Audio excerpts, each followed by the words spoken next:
Much indeed. Thank you, John. Fiona is in Kendal. Fiona, your question for Richard Tice. Good afternoon. Oh, hello, Richard.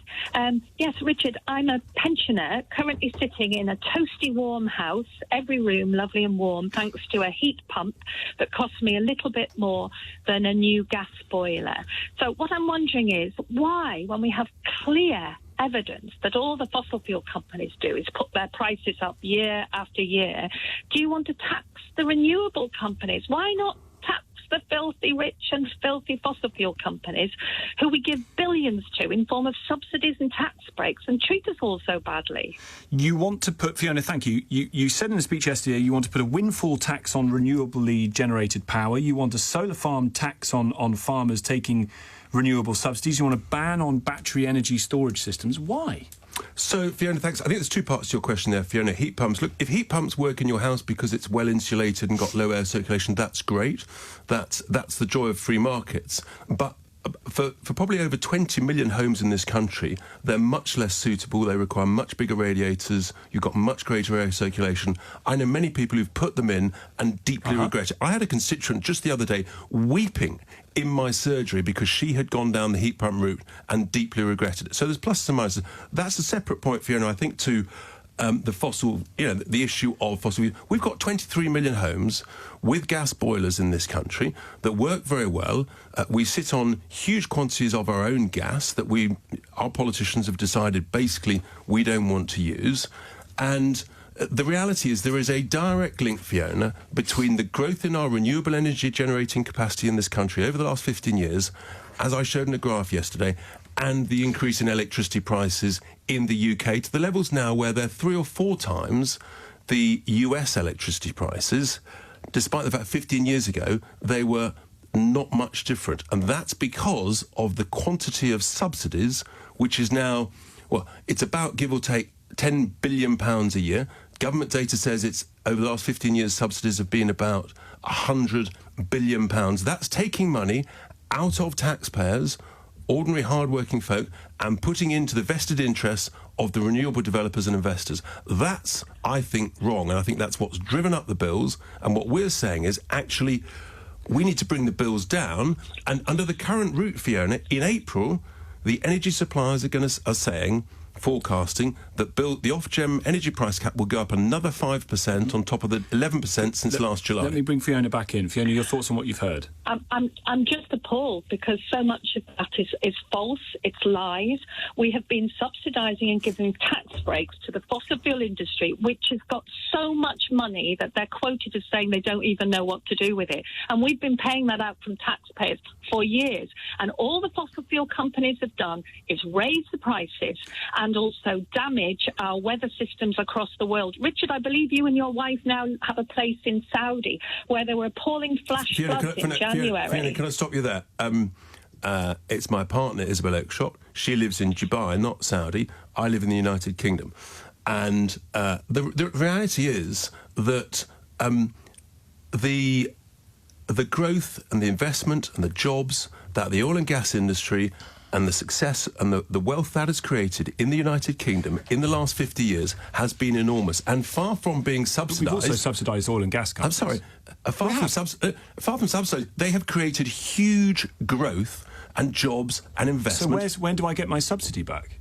What? As a taxpayer having paid into this stuff, because the energy bills are going through the roof. Well, that's exactly my point about the renewables. You're subsidising the renewables, the subsidy that your household, oil and gas companies, because they've created growth and that creates cheaper energy. Why is it that America has gas prices and electricity prices between 1/3 and 1/4 of ours? Because they're using their own gas, cheap gas. Hit the growth that renewables can bring. They're not creating any growth. Where's the growth in renewables? Where is the growth in renewables? You want to put a tax on farmers selling their land so that they can have I want farmland. I thought reform were the anti-tax free market. You're completely misrepresenting. I'll tell you. Well, let me answer the question. Right, farmland should be used for growing food, and farmers quite rightly. Farmers quite rightly are saying that we don't want inheritance tax on land because we want it for food security and to generate food for UK consumers. And that is quite right. Those farmers who are selling out to the solar farms in their thousands of acres, they're taking the renewable pound and they are damaging our food security. So all we're saying is we would scrap all inheritance tax, including inheritance tax on farmers. But if you decide to sell out and not be part of that food security, then you'll be taxed in the normal way when you pass away. It's huge state interference in the sale of private land. Massive. It's not by reform. It's not state interference. What it is? Tax on it. Look, at the end of the day, what we're saying is we want you to grow. We want you to farm land. That's the whole point. That's what farmers do. And if you sell out, look, I'm a fan of solar panels on the roofs of homes, on the roofs of industrial units. One of your colleagues has it. I think. And I have. I've put solar panels. You put solar panels on the roof home. of my industrial units so that I can sell to the tenant. That eases the pressure on the grid. That is sensible. That's a smart thing to do.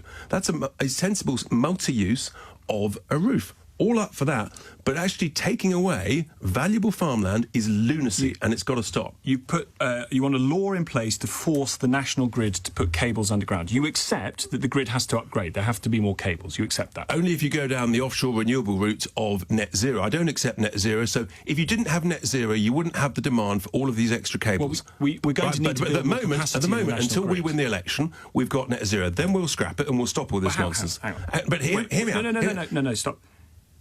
We need to upgrade the national grid. We need to build however many millions new homes. They've got to be serviced by cabling from the national grid. You agree? That is a tiny amount relative to the amount of extra electricity transmission caused by the demand for net zero renewables. You say you want to underground these transmission lines. No, hang on. You want to put these transmission lines because underground. We don't want to blight our countryside and our environment. Let me come on to my constituency. There are three routes. Just give me a second. The national grid say the cost of undergrounding transmission lines is between 10 and 20 times greater than overhead. Underground cables cost, they say, £12 million per kilometre.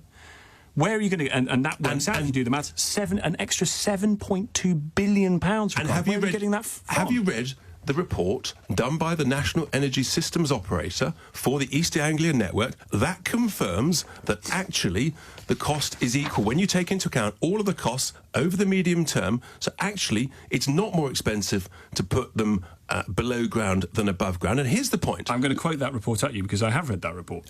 Hang on. Do you want to know what it really says? Let me finish. The National Energy System Operator report. In my constituency, National Grid has got 3 separate pylon routes proposals, right, with different consultations. There's no economies of scale. There's no coordination of those, and they're going to blight my constituency with hundreds of pylons, which are blighting the countryside, blighting the environment. That is the wrong thing to do. There's nothing environmentally sustainable about that, is there? You put them underground. It's a huge additional cost. You cite that report that says actually it's cheaper. It doesn't say that.